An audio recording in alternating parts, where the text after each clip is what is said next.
Rod Dreher has a piece out today at his blog. The secret histories, occult means hidden. What has been hidden is becoming manifest. What is that thing that Kamala says with her right and her left hand? Remember the montage of satanic, what has been and was before giving way to what has been hidden? Remember what has been hidden? What has been is unburdened by what has been hidden and is to be, or something to that effect. I think hidden's in there. And I asked the priest. I said, "Is that a satanic cult?" He said, "Yes." Oh, and by the way, the little girl that did the video that Kurt Wallace sent me, she used the word satanic 100 times in 19 minutes. She said, "No, these aren't just sex parties. These are satanic rituals." Dreher says, heavy stuff today, folks. I can't give details because I want to protect a friend who shared this information with me. The information comes from extremely painful and personal experience. I knew a lot of the story already, but I got the full picture yesterday. I'm not at liberty to tell you the story and any but the vaguest details. In fact, it was so extreme that I don't even want to put the victim in the position of deciding whether or not to give me permission. Let me be clear again that that I have known big parts of the story for years, but the whole story I only heard yesterday. If you choose not to believe me, fine, but I'm only going to say what I can. The upshot. Satanic ritual abuse is real. We have been saying this for 8 years now. The demons are ascendant, they've come for the children, and they won't take no for an answer. Now, this obviously does not please the algorithm on YouTube or Google or Twitter or anywhere else, because I can repeat that out and it gets nothing. It gets no play whatsoever. And I think it gets this much. 0.0. I just think it's because people don't want to conform their mind to the reality that this stuff is actually happening. It's okay to see it in a movie and be scared by it, but you don't want to actually be scared by it in real life. You don't want to believe that here in America, that ain't possible here in America. Yes, it is. It most certainly is. It's probably happening on your block.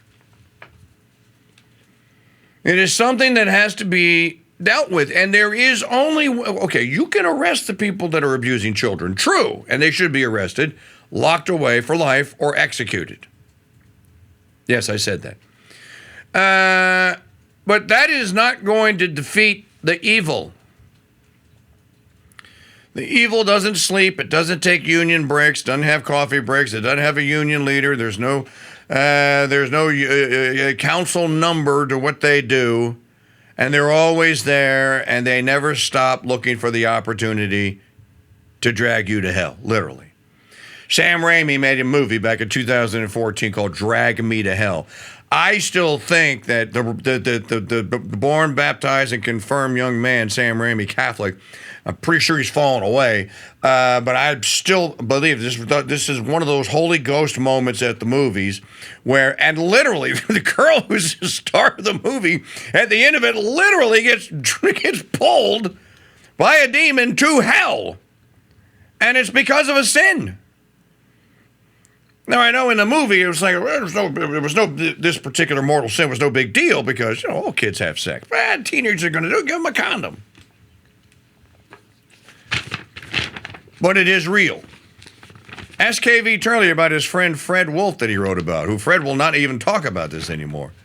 Maybe KV will tell the story one day of the column that he wrote about Fred and about a demon killing Fred's friend because they were playing around thinking that, you can't really conjure up a demon. Yeah, you want to bet? You want to bet? And Fred Wolf doesn't want to talk about it, and I don't blame him because I asked him. In the last year, I've asked him, come on, let me just interview you one time about it. He goes, Mike, he said, Mr. Church, I just can't. I survived it. My spiritual life is good. I don't even want to think about it. It was so horrible. Dreher, the upshot, satanic ritual abuse is real. I have known that for most of my life. based on an interview I did with a psychiatrist early in my career. I never wrote the story. Still, the whole satanic panic event has caused a lot of skepticism, much of it proper.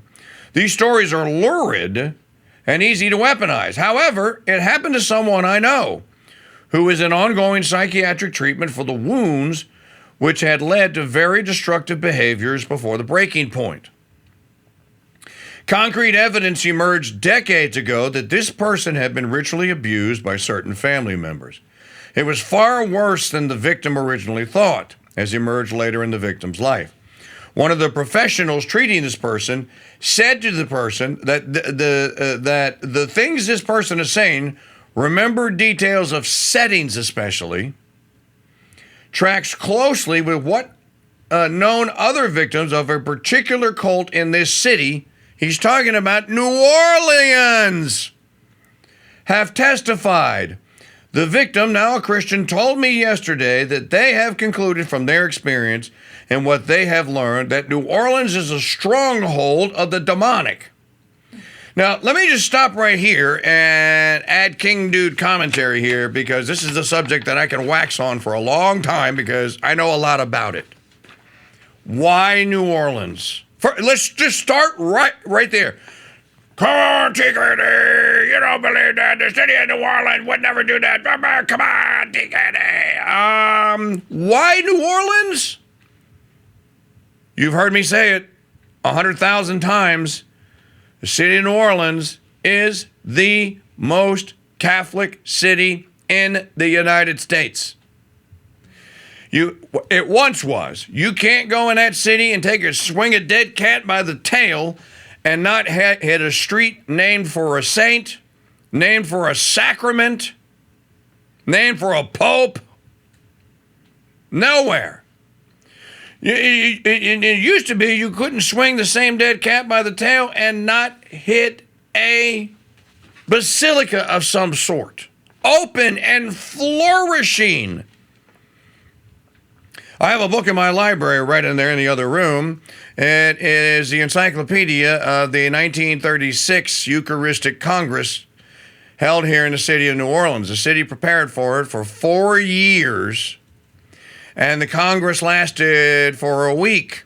There are aerial photographs. The Eucharistic Congress in New Orleans was so big here. It was such a monstrous event.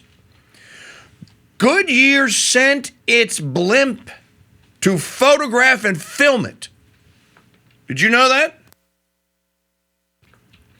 The Goodyear Corporation sent its blimp to the Eucharistic Congress to take aerial film and photographs. They're in the book I have.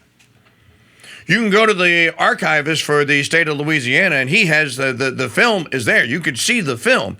What does the film show? I'll tell you one of the images the film shows is the Congress. There was a mass that was held at Tad Gormley Stadium, the Archbishop of Chicago presiding, and there were 60,000 Catholic school children that made up. You see the picture and you go like, no way. There's no way. Yes, way. There was no room for the adults. There were 60,000 Catholic school children from various schools around the city of New Orleans that assisted at that mass. When you go to a mass, we Catholics say properly, you assist at the mass. Ask Brother Andre Marie to explain that to you, or Isaac Jonas can explain it to you. 60,000 children. They left Tad Gormley Stadium in a cupola on wheels that they had built, a giant crown with a giant monstrous and a Eucharist, and a bunch of bishops and archbishops and a cardinal or two in tow, and they marched down Canal Street. They left Tad Gormley Stadium at City Park and they went down Canal Street.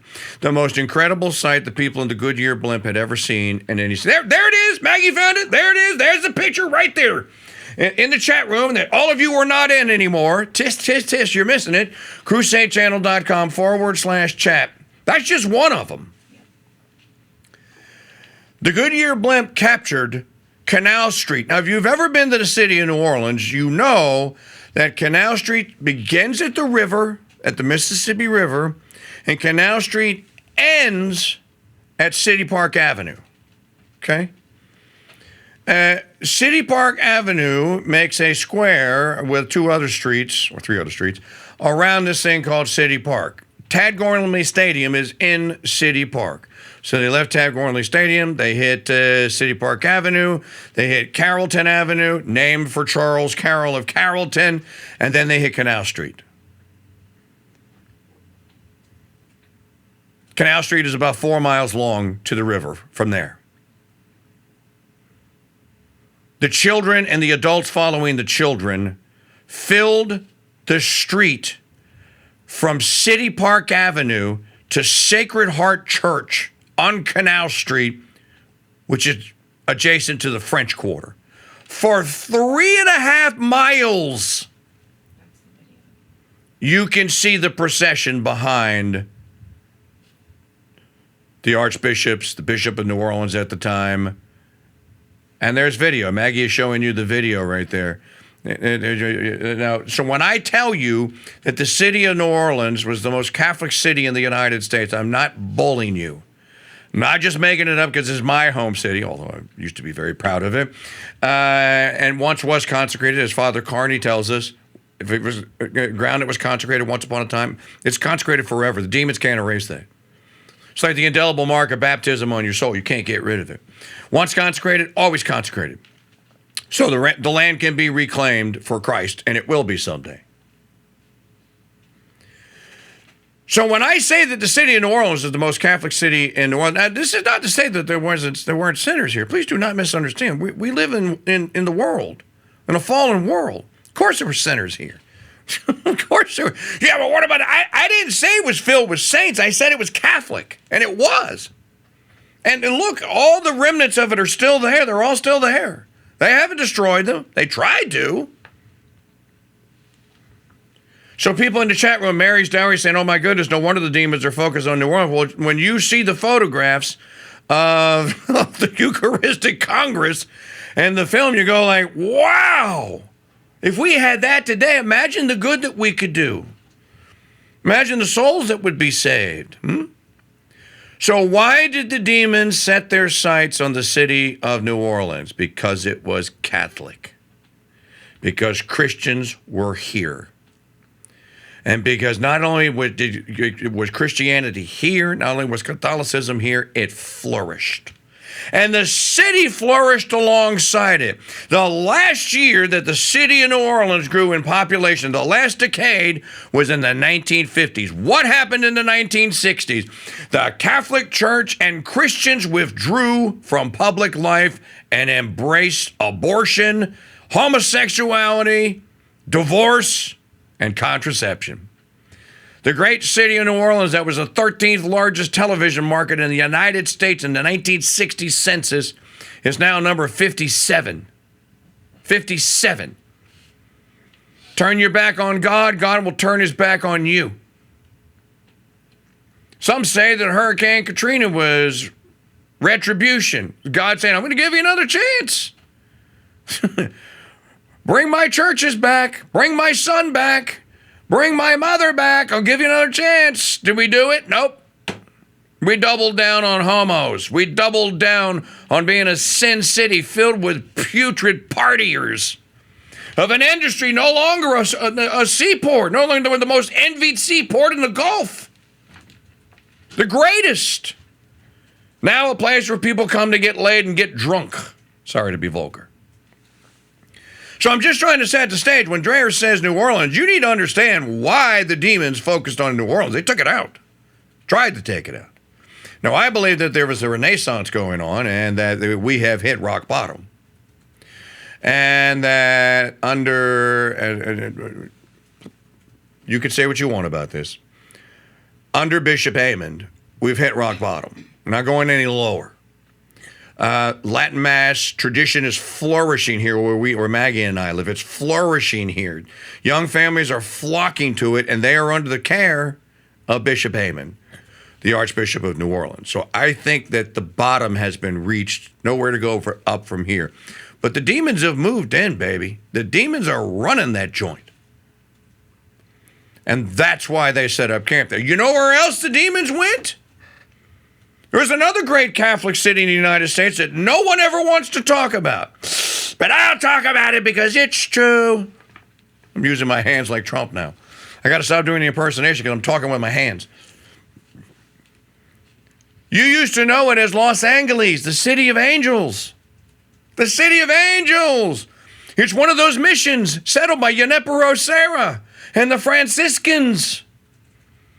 There were savage, literally cannibalistic savage Indians that occupied that western part of the state of California.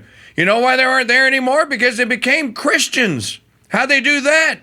Catholics. Junipero Serra. Today is the feast day of St. Isaac Jogues, one of the great ministers, the great missionaries to the Iroquois and to the Mohicans.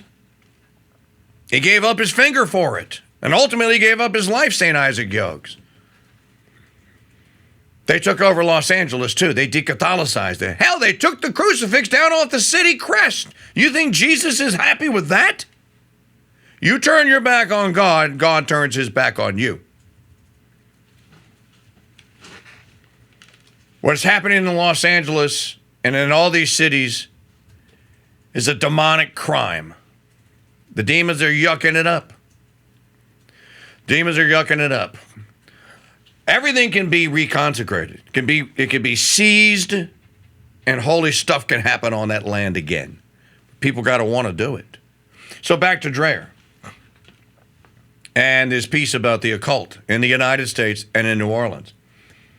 The victim now works part-time with children and young people freed from sex trafficking, which is one big reason why they remain living in New Orleans, to help heal by helping others who have been sexually abused as they were, though not necessarily ritually. This person showed me a commendation from federal law enforcement for the work they have done to help. I asked about this phenomenon, and my friend told me this stuff is far, far worse than most people know. Major sporting events like the Super Bowl, February of 2025, where's the Super Bowl? New Orleans. Like the Super Bowl, usually feature a lot of sex trafficking, even of kids. The very rich are the main ones who buy children for sex, said my friend. There must be something exciting about the taboo. I don't know. This is Dreher writing this. After that intense conversation, I got in touch with an exorcist I know to run all this by him. Yes, he said, what your friend told you was true.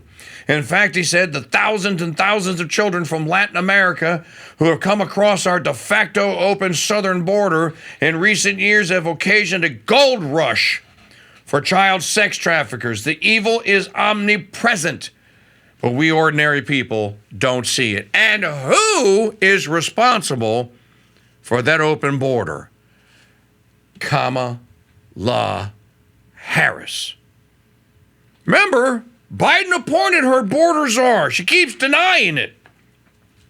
And she gets her buddies in the meeting going, oh, the border is secure. Nobody thinks that the border is secure. 26 attorney generals or 26 governors did not pledge to send troops to a border that was secure. Somebody in the Trump campaign ought to be publishing that damn letter that was signed by Ron DeSantis signed it, Brian Kemp signed it, Jeff Landry as Attorney General signed it. You don't sign letters to send troops to a border that doesn't have a problem. So the governors admitted it, right? This sex traffic, we've been talking about this. What was the number that it came out? Trump said at one of the debates, 370,000, Kamala, where are they? Where are the children? You let them in this country and they're gone. You don't even know where they are, do you? No, she doesn't. Maybe she does. And in case you don't want to write about it, you should, because it can be no bigger scandal than this. We have, under this administration, 325,000 migrant children are missing. 325,000.